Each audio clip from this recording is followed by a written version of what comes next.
Welcome to the Walk Foundation's College Football Playoff Series.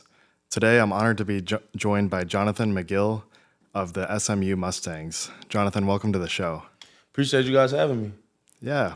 So congratulations on an amazing season, an historical season for SMU. How do you feel about the recent success at SMU? I think the recent success, man, is a testament to this community, the city of Dallas. Our mayor supports us wholeheartedly, Mayor Johnson. And I think that is something that's really exciting the city. And I think you see that with ticket sales being as high as they've ever been, attendance records being broken, student sections being packed out, and people really just having the opportunity to support a team in Dallas. Like I feel like Dallas finally has its college team. And I think that you're seeing that with how much success we're having and the fan base and how much they're turning out, how many alumni are supporting us openly. Like James Prochet tweets almost every other week during our game, like, oh, like go Ponies, or that's a bad call. Like you see people are invested and people are proud to call SMU their school that they graduated from or the school that they go to. Eric Dickerson actually had talked to us after the Florida State game, and this is like when we first started conference play. In the locker room, he said, "You guys don't understand how proud you made us and every other SMU alum that y'all have now putting us back on the map." And I think that that speaks to how wrong they did SMU with the death penalty and how long it's taken to get back up. But I think it shows the character of our football team, the resiliency of our football team, and also the longingness for Dallas to want to support their own team. And I think that we're Dallas's team. You see the jerseys that we got. We got multiple jerseys, cleanest jerseys in the country. Oregon's the only one that you can debate on. But outside of that, I think we got the best jerseys. What's your favorite jersey combination? Them Reds that we had against BYU were clean, but I think the Dallas script, what we wore against TCU, the Dallas script, Triple D logo on the helmet, I think that's the cleanest look, man. And then obviously the All Blacks, you go to All Blacks with the blue, is very clean. You mentioned that anxiousness in between the ACC championship and the announcement of the playoff reveal. What did that time look like for you personally? Yeah, so the selection show starts at 11 o'clock on Sunday. And so instead of like the team going together and being all together, what we had did was kind of everybody kind of did their own thing. We didn't have like a team meeting or we would watch it together. And so I went to church. We got back from Clemson, or we got back from Charlotte at around, I think it was like 5 a.m., 4 a.m., ended up going to church at 10. And my phone was just going off like crazy. I service didn't end until like 11:40, 11:50. And so I think the rankings came out at 11:30. My phone's just zzzz. I'm like, well, we either made it or we didn't. It's no in between. And so I didn't know. Looked at my phone. One of my best friends texted me, like, we're going to Penn State. Like, let's go. And so to me, like, I was anxious, obviously, trying to check my phone during church a little bit. But, ended up just going to church and got the news and was pretty happy and excited. And we had a team meeting, later that day to talk about the logistics of everything. But I would say it was definitely a fun experience. Well, congratulations on that, and it was well deserved. I know many people felt that you guys had earned that spot, and so congratulations on that. So you mentioned the historical season that it was for SMU. Before the season, did you guys have team goals that were set out? Yeah, I would say every year is kind of the same thing. So last season, it was to really just show that we were uncommon, right? We were a team.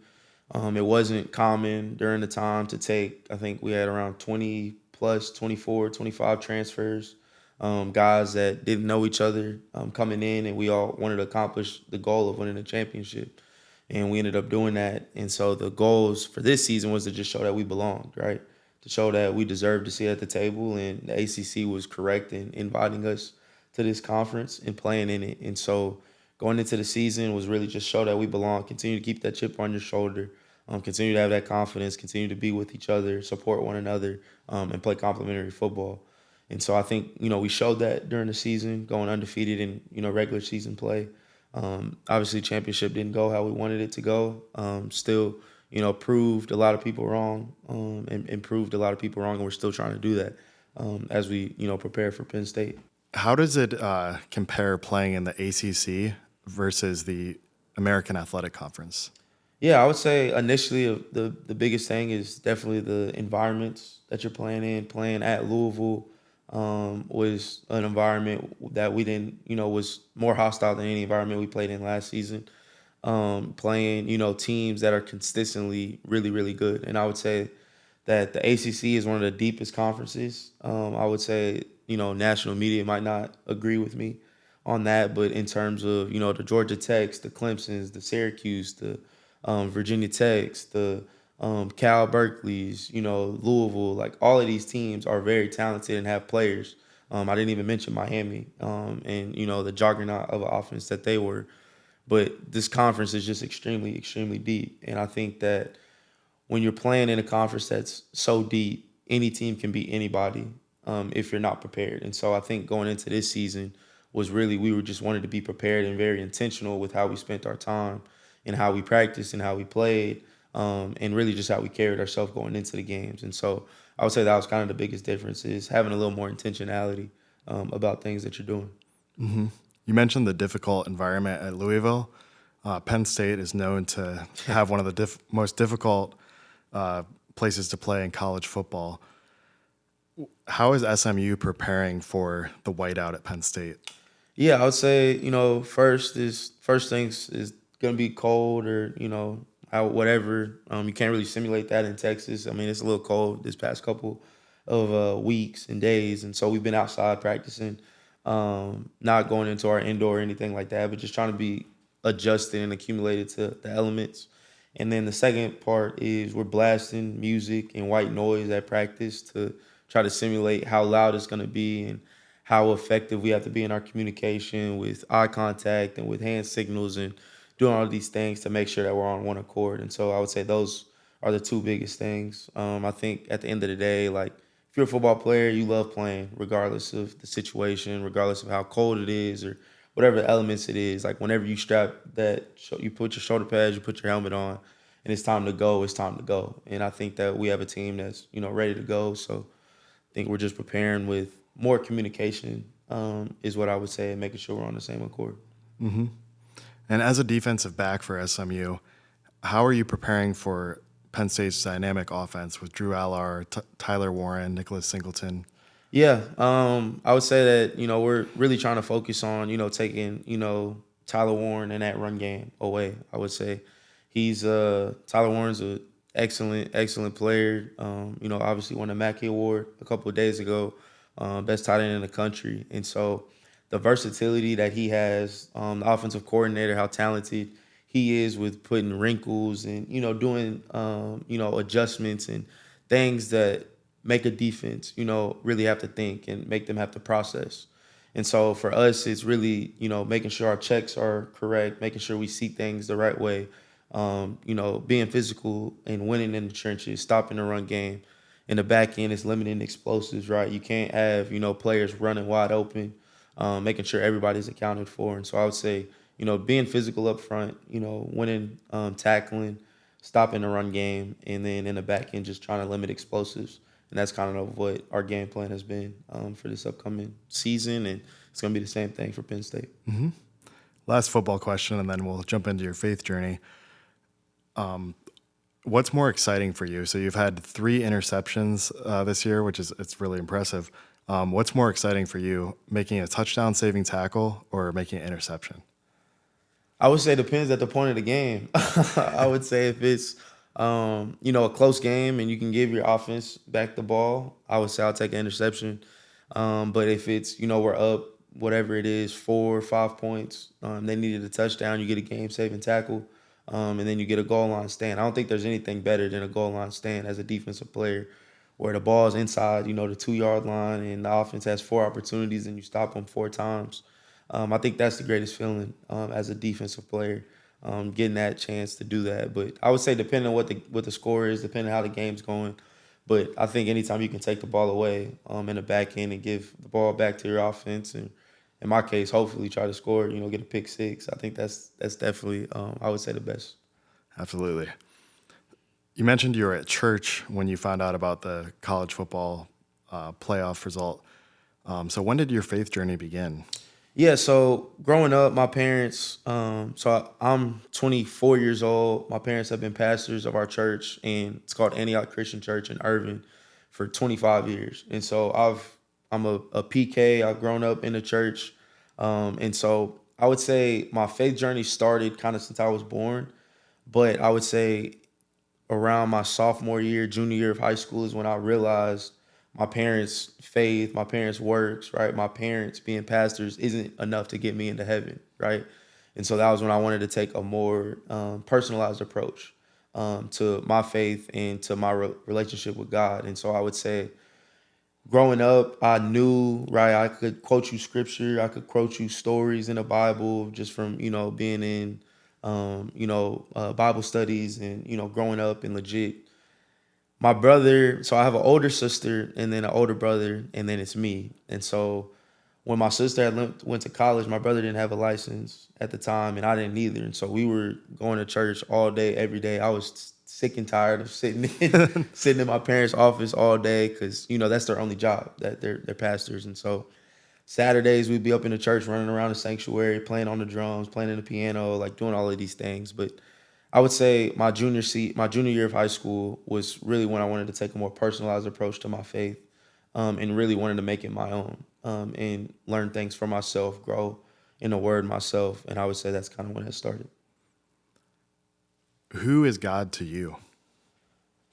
I would say God is a redeemer. I would say God is a provider, and I would say God is the truth.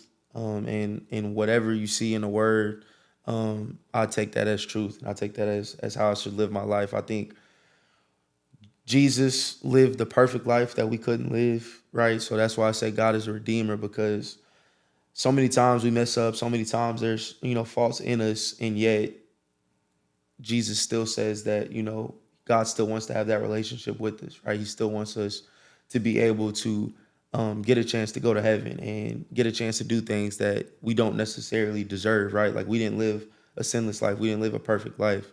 So I would say God's a redeemer. I would say He's truth, and I would honestly say, like to me, that's the foundation of I think of how you should live as a man, is everything that's in that Bible and in that Word. The personalized approach that you took in high school to really get to know Him, what did that look like? Yeah, so I would say, growing up in church, like you always know that you hear about the importance of prayer, you hear about the importance of reading, right? Because I tell this to a couple of my teammates nowadays, is like, okay, if you say, you're a Christian, or if you say you're a football player and the only thing that you do is the bare minimum, like how great do you think you're going to be in your profession? Or how, dedicated are you truly to being a football player if I just show up to workouts and I just show up to practice, but I don't lift on my own, I don't take care of my body on the weekends, I don't do these things, that all is micro to being a football player. And so I think it's the same thing with my faith. And so once I wanted to take that personalized approach, if I was just showing up to church on Sundays, I don't think that I was doing everything in my power to really say that I was a Christian, right? To actually sit down and read the Word and study the Word, but also not just know it, but try to live it out. And I think that that's a distinguishing quality in being Christians, is I think that you need to understand what you know, but you also need to understand how to apply that to your everyday life. And I think that when you take that more personalized approach, that's when you start realizing. And so for me, that was Bible studies. I had a couple of my friends from high school. Once COVID had happened, we started up a Bible study with each other, and really started to have accountability within our friend group of, okay, like, are we doing what we're saying that we know to do? You know what I'm saying? So I think that's the biggest thing. I would say that when I got to college, it was another culture shock. So going to Stanford initially, in California, where I left my local church, right? I didn't have a mentor out there, to a spiritual mentor out there initially, to where that could help me be accountable in my faith. And I ended up finding a guy out there. His name was Jim Black, and he helped me tremendously grow in my faith. And then, a couple years prior, ended up breaking my foot. my junior year at Stanford, and that was when I would say I really became more on fire for God, because in that time when things get taken away from you is when you really evaluate, okay, like who am I, right? Like football is what I do, but that's not who I am. And during that time is when I kind of stepped into, okay, I know who I am, I know who God called me to be, and that was when I really became more on fire for the Lord. And that identity piece is so crucial because sometimes, particularly in sports, whether it's football or any other sport, because our culture is so performance driven, we can find our identity in our sport and not as a child of God. And so it really changes our lens. Maybe a football game doesn't go our way, but if you're seeing things through the lens of like, I'm a child of God, that changes everything for you. Yeah. And so you mentioned just that when you were at Stanford, how you started a Bible study. What does it look like to be a Christian at SMU? I would say it's pretty not easy, but I would say it's easier being at a university to where a lot of people here have faith-based backgrounds, right? And a lot of we have a character coach who's on our staff, full-time member on our staff. His name's Wayne Dickens, and he does a great job in being a resource for guys on the team of, praying for us, meeting with us one-on-one, breaking down the word, breaking down, Bible studies, answering questions that you may have, or you may be too afraid to ask your own pastor, right? Things that you can struggle with, being a college athlete, whether that's, alcohol, whether that's, women, whether that's, partying, going out, like all of those things. Like he's a resource for you to have a real unbiased, unjudged conversation with. And so I would say he makes it easier. I would say SMU makes it easier in terms of being a, private school, a Methodist university, to where, we got, I think, 2 churches on campus that's, right close to the facility. But I would say it's an easier transition just based on I'm from this area. So like I have local church that I know where I can go. Whereas when I was going out to California, you had to find a church, you had to, find a pastor who, you thought was, genuine, and you appreciated the way that he taught the word and it was applicable. So I would say that coming back home was, to me, a lot easier just because I was familiar with the area, familiar with, if I wanted to go to Bible study, who I could text. If I wanted, some of my best friends from high school, they're still out here. And if I wanted to go to, church, I knew where to go to as well. And so I would say that SMU has made it a lot easier. And then if we could take a step back, what was your dream school growing up? I didn't have a dream school. I loved players growing up. Like I loved Reggie Bush. I loved Tyrann Mathieu. I loved Patrick Peterson, Vince Young, right? So like I loved a lot of really good players, and I was a players guy. And so I didn't, growing up in Dallas, you would assume like either your dream school is like UT, right, or like SMU, or Texas A&M. Those are 3 popular pipelines. But to me, it was kind of like I just liked watching great players play football, and so didn't really have a dream school. And then looking at your recruiting process, you had offers all over the country and could have played in the SEC, the Big Ten, ended up choosing Stanford. Why did you choose Stanford? I think it was the best opportunity for myself in terms of personal development, in terms of challenging myself, in terms of playing big time football, and also leaving with a degree from a prestigious university. And so I would say the relationship I had with Coach David Shaw at the time was one that I thought he was a really genuine coach. What you see was what you got. He cared for you as a man more than as a player. And he was an African-American coach as well, and there wasn't too many African-American coaches out there. So me being black and being African-American, I thought that was a really good opportunity. Coach Akina was my position coach, who was the pioneer of DBU at Texas, if you will. He recruited, Earl Thomas and Michael Huff and Aaron Ross and Quentin Jammer and all of those guys at Texas when they were constantly having Thorpe winners. And he was the DB coach at Stanford. And Stanford was also the first, I would say, Power 5 school that offered me. And so that was my sophomore year. And so I knew that they believed in me from the jump. There were, multiple schools saying, well, I didn't know if he was big enough or fast enough or tall enough to play at this level. And Stanford believed in me from day one. And so being able to go out there and be out there for, 3.5 years, get my degree, graduate from there, make some of my best friends still to this day, and also keep those relationships with my coaches who, Coach Akina is now the defensive coordinator at Arizona, and Coach Shaw is now working in like the front office with the Broncos. And so to still have those relationships was something that, I'm blessed to have and blessed to say. And, I enjoyed my time out there. Felt like I kind of outgrew it when I had graduated and accomplished. I felt like I accomplished a lot of the goals that I set out when I first went out there as a 18-year-old or 17-year-old coming out of high school, and so ended up leaving. Yeah. And what led to your decision to return back home to Dallas and enroll at SMU? Yeah, I would say being able to really play for my hometown team was something that was big for me. Being able to go to a situation to where I felt like I could be the best version of myself. The relationship I had with Coach Simons, who's our defensive coordinator, and he's also our safeties coach. Coach Lashley recruited me out of high school when he was at SMU his first time. He was the offensive coordinator, and so I had a relationship with him prior. And when I hopped in the portal, it was like a lot of, schools that reached out, West Coast schools. I did the West Coast thing, vibed out in California, went to the beach and, did all those touristy things, paid, $6-7 in gas. Like, I wanted to save a couple of bucks.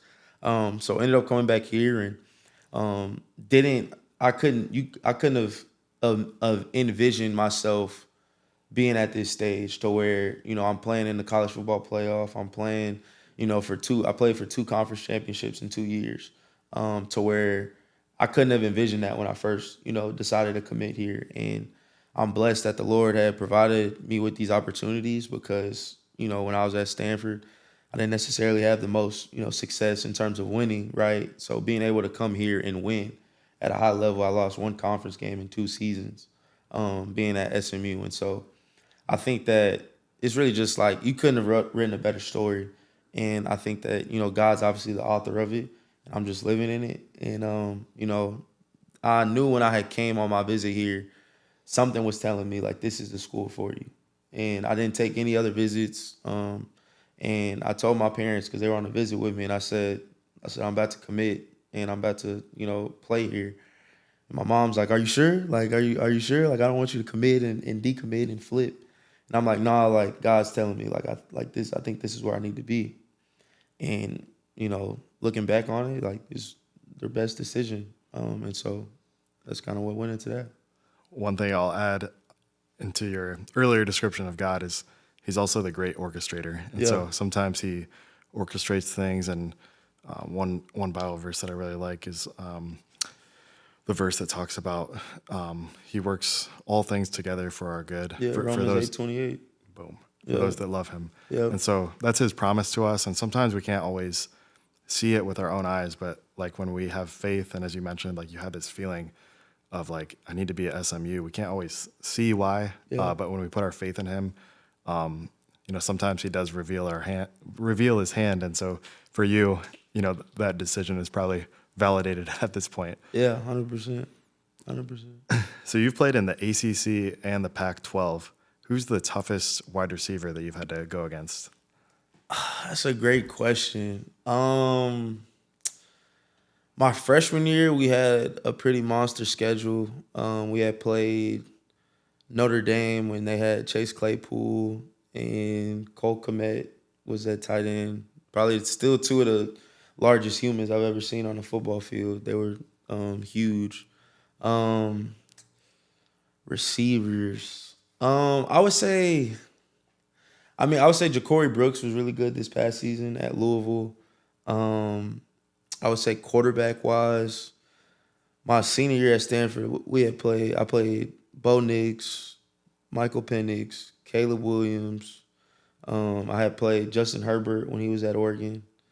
Really good quarterbacks. Ian Book, who was a really good college quarterback. Emory Jones, who had like a really good year when he was at Florida, but he went to Arizona State. But I don't know. I would say Chase Claypool, I guess, is probably doing the most in the NFL, or who's done the most that I've played against. Tight end wise, either Dalton Kincaid or Michael Mayer. Those two were really, really talented and really good. And so yeah, I would say those two. So probably Pac-12 so far. But got an opportunity going against Tyler Warren this upcoming week with Penn State. So I can tell you. Yes, sir. You've definitely had your hands full. Yeah, 100%. One thing that I love that you've done this year is you created an Instagram account, Bible Talks with, is it Jay McGill? Yeah. So what led to the decision of creating that account, Bible Talks with Jay McGill? Yeah, I would say it was kind of something that was stirring up in my spirit for a long time, and I felt like I had started on my Snapchat, I had made pretty much like a private story for anybody who wanted to join that was, on my friends list. And I would just, either give the highlights from, the message on Sunday or, break down scripture. And I would do just kind of like a daily devotional almost. And I would record myself and post it on Snapchat. And a couple of my friends were like, this is actually like really good stuff. Like, you ever thought about like, just like making an Instagram about it? And I was like, I don't know. Like, I haven't thought about it just because, I feel like Snapchat was more genuine. Like, I feel like if I would have put it on Instagram, I would have been trying to edit it and think about, like, how do I look? Or, kind of lose the authenticity of it. And ended up making the Instagram account and ended up, posting my first video. And when I had posted it, just seeing the support, not only from people at SMU, right, were some of my teammates, but really I think the biggest thing that had shocked me was a lot of my teammates like watch it and repost it and, ask me about it. And it sparked interest in themselves to, actually try to build a relationship with God and to listen to some of the things that I was saying. And some of my best friends from high school, same thing. They watch it, they text me about it. They, hey, can you, think about breaking down, Job next? Like, can you think about breaking down, Paul or, Romans or Acts? And kind of starting that account, like I wouldn't have envisioned it to like even, be at, I don't even know how many followers it is, probably like 100. But like the people that are viewing it are actually gaining something from it. And I feel like as Christians, like our whole, like what we're called to do is to make, disciples. And we're called to further the kingdom of God. And I felt like I know enough. The biggest thing I would say why I was hesitant was I felt like I didn't know enough, right? Like about the word to really be on camera talking about my faith, talking about your journey. But as you look at the Bible, and what I love about the Bible is God takes flawed humans and does great works in all of them, right? You talk about Moses, who had a list. You talk about Paul, who persecuted Christians. You talk about David, who had his own problems. You talk about Job, who went through everything and persevered through everything. And you talk about Joseph, who was sold into slavery and all of these things, right? I feel like all of these characters in the Bible had their own personal journey and their own personal walk to where they didn't know what was going to happen next, but you just take that leap of faith, right? Mm-hmm. And so I think making that account for me was that faith moment. Sometimes, you just put that camera down, record, you don't know what's about to come out. Hopefully it's something that people can take away. And so I think that's kind of what stemmed making that Instagram account. Yeah, that's a really great story. I appreciate you sharing that. And when I saw it, I had just kind of assumed that you might have created that so that people that might not have access to you, might be able to hear you speak about the Bible, which is the truth. Yeah. But it's pretty cool to hear that the impact that it's made on your teammates. And, sometimes we have one idea, but God takes it another direction and it works out beautifully. Yeah. And I do believe that, man, it's amazing to hear that it's really been a great resource for your teammates. But I'm sure that also that it'll continue to grow and help point people towards him. And you mentioned like, it might only have 100 followers right now, but I think of the parable of the lost sheep, where there's 100 sheep, 99 are lost, and that one sheep is found. And so what that's speaking to is like on earth that there's 100 people and 99 stray, Yeah. but one person finds Jesus. It says that in the heavens they rejoice. And so it reminds me of that, and just that story can really speak to all of us as believers, and the importance of evangelizing, and that evangelizing is not about like numbers or stats. Yeah. It's just about, spreading God's love, and it'll land on the hearts that it's meant to land on. So at SMU, before a football game, what do you pray for? To me, I pray for kind of the same two things is really health and peace. I would say are the two things that I pray for in terms of me being healthy, my team, being healthy, as well as the opposing team. Obviously, you don't want to see any injuries, and really just peace, having a peace of mind, having the confidence of David, having the strength of Samson, and having the faith of Job, that no matter what's going to happen, all things work together for good. And so every game, I kind of switch up Bible verses to write on my eye black, but the two that have kind of been consistent, or three that's been consistent for me this season, is Romans 8:28, for we know that all things work together for good to those who love him, and Galatians 6:9, do not grow weary in doing good, for at the proper time we'll reap a harvest if we do not give up. And so I think that, to me, Galatians 6:9 is talking about perseverance. Like, I'm a sixth-year senior, right? Like, I played my freshman year. Like, if you would have asked me in 2019, like, is there any way that, you're going to do 6 years, I would have looked at you crazy. So there's no way I'm doing 6 years.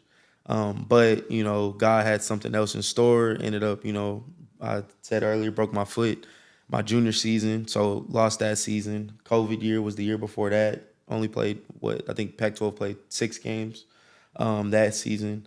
And so that's 2 years. And so that's where you get the 6 years. So those two, and then James chapter 1, just the entire chapter for me.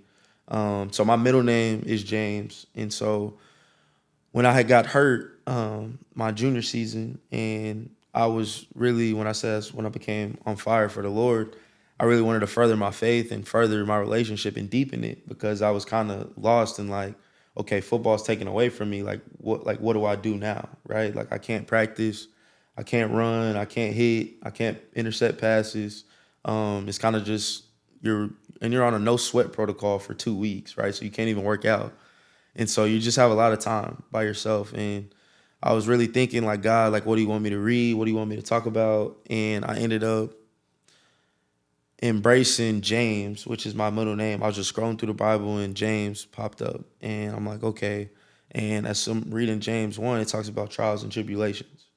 It talks about those, like, you should consider it pure joy whenever you face trials of many kinds, because you know that the testing of your faith produces perseverance. Let perseverance finish its work, so that you may be mature and complete, not lacking anything.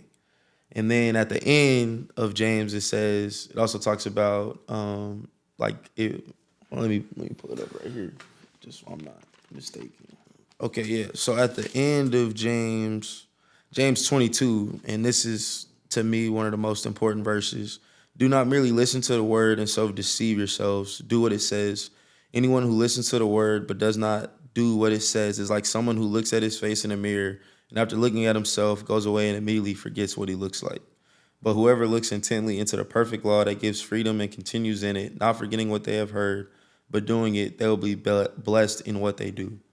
And so as I'm reading James, I'm like, man, like, this is talking to me. Like, and so those 3 scriptures or chapters of the Bible is kind of what I kind of want to walk out and have that confidence on the field of Romans 8:28. No matter what happens, everything's going to work out. If we win, if we lose, if I get beat on this play, if I get an interception, like, no matter what happens, it's going to work together for good.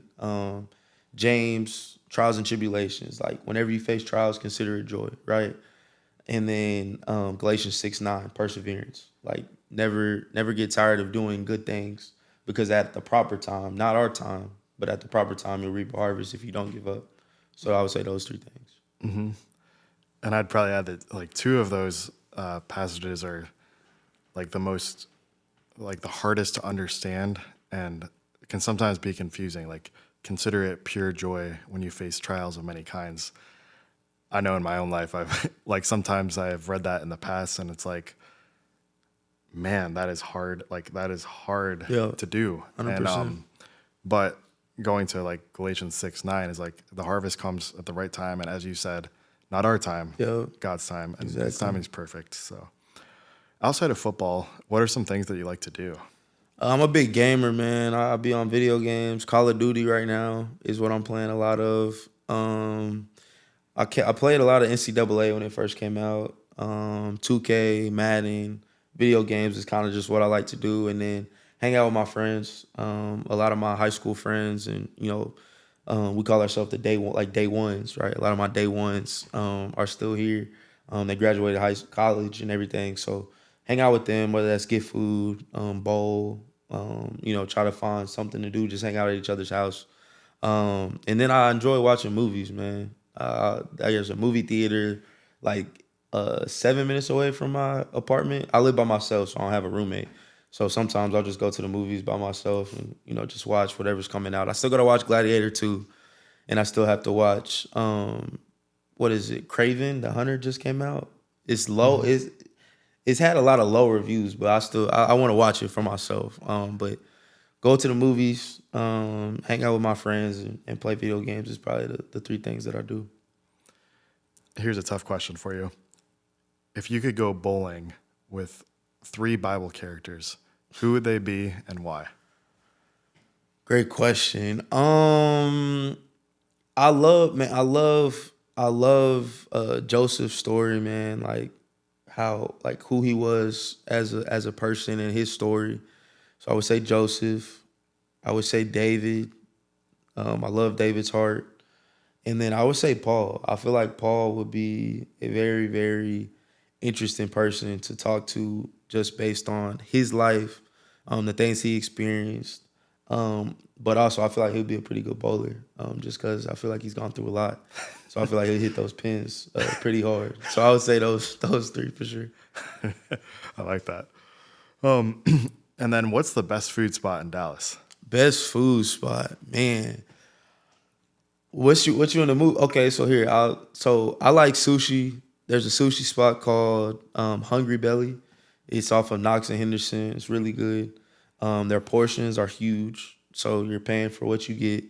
If you like barbecue, in Dallas, Terry Black's is a famous spot. It's really good barbecue. If you want, though, in my opinion, the best barbecue in the DFW area, go to Hutchins, which is in McKinney, which is a little further out. But they got something called a Texas Twinkie, which is a jalapeno that's gutted, filled with cream cheese, wrapped in bacon with like a honey glaze on top. And if you haven't had it, you should have it. It's a Texas Twinkie. I know you're from Ohio, so you need to get you a Texas Twinkie. Hutchins. So I would say barbecue. I would say Hutchins. If you want to stay local, Terry Black's, sushi, Hungry Belly. If you want like Tex-Mex, there's a spot called Vedora, which is pretty good. They have a skillet queso, which is fresh out the skillet. It's still in it, and it's spicy and bubbling and everything like that. It's really good. They got really good quesadillas. And there's a spot called Javier's, which is gourmet Mexican food. Okay. Which is top tier. Man, I've got options after this. Man. I was about to say, I'm a foodie, man. I'm a foodie, so I know all the spots out here. There's one question I meant to ask you earlier. What was it like to grow up as a pastor's child and also be a star athlete? Yeah, I would say growing up, man, like, I mean, in terms of being at church, like I didn't like it growing up, just because I felt like if and this is my own, this was my own judgments of myself, not what other people were saying, but Like if, let's say, I was struggling with anything, I felt like I didn't want to stand up in church and go to the altar and get prayer because they're like, oh, I was thinking like this is just the enemy talking to me too. Oh, like pastor son is struggling with X, Y, and Z, like he's, needing prayer, or, you know, now I understand like prayer is a good thing, bro. Like you want prayer, you know what I'm saying? Like you want people praying for you. And so I had these judgments and these notions in my head of I can't struggle with anything. I can't talk to anybody about anything because I'm supposed to have everything together. I'm supposed to, be, a pastor when I grow up. I'm supposed to be on fire for the Lord when I grow up. I'm supposed to, have everything figured out. And at this time I'm like 15, 16 years old, right? Like what 15, 16-year-old has everything together? Nobody. But that was just the enemy having these notions and me believing the enemy for a long time about these things. And so I would say that the best things were like if I had any faith related question, I could talk to my dad about it, or I could talk to my mom about it because they had the answers. And I would say that they did a great job with me of not forcing religion on me, right? They didn't force me to have a relationship with God. They didn't force me to go to church. Like we went to church, but they didn't force me, right? To like you have to be a Christian. You have to do this. You have to do that. You have to do that. And I think that as believers, when you show people the light, right? Like when you show people the truth, you don't have to shove it down their throat, right? Like when you show people how you interact with other people, how you behave, how you talk, how you care for other people, how you love other people, that's what attracts people to God and what attracts people to Christianity compared to saying, you can't do this, you can't do that, you can't do that. This is what it says, this is right, this is wrong. Like you don't raise children up that way. You raise children up by showing them love and showing them compassion. So when it comes to furthering the kingdom and the Lord, I feel like my parents did a great job with me of me seeing how my dad treats my mom, me seeing how my dad treats people of the congregation, me seeing my dad how he treats strangers. That was like, okay, like maybe Christianity is real, right? Like maybe God is real and Jesus is real and Jesus died for our sins. And so having that curiosity and having those people and my parents really show that light was the thing to me that made me attracted to the Lord and made me attracted to Christianity. So I would say that growing up, being in church 24/7, you don't like it all the time. But when you get older, like you really appreciate the foundation that you have built. So yeah. And that's such a blessing that your parents had that approach with you, because it's not necessarily common, but it allowed you to establish your faith in Him. One question that we get from our viewers is, and there's a lot of high school football players that tend to watch these, but one question that's pretty common is, as a high school football player and a believer, how do I share Jesus with my teammates? I would say, kind of going back to what I kind of had just said, I think people are receptive to when they know that you care about them. They know, I would say that to get people to be open to Christianity, I feel like you have to be able to live out what the word tells us to, right? You have to be able to love your neighbor as Christ loved the church. You need to be able to not judge other people, right? Like, I think when you live life a certain way, people are interested and people want to talk to you and people want to know, okay, why are you always happy? Or why, okay, this bad thing happened, why are you calm? Or, this, trial or tribulation we lost, and yet, you're still encouraging other people. This workout is extremely hard, and yet you still have a smile on your face. Why? This, like all of these things that to people, if you don't have a faith foundation, can shake you or can stumble you. But just being able to have an infectious almost joy about yourself. Joy, we know Jesus gives us joy, right? Happiness, is an emotion. Happiness can come and go based on the circumstances, but joy is always inside of you.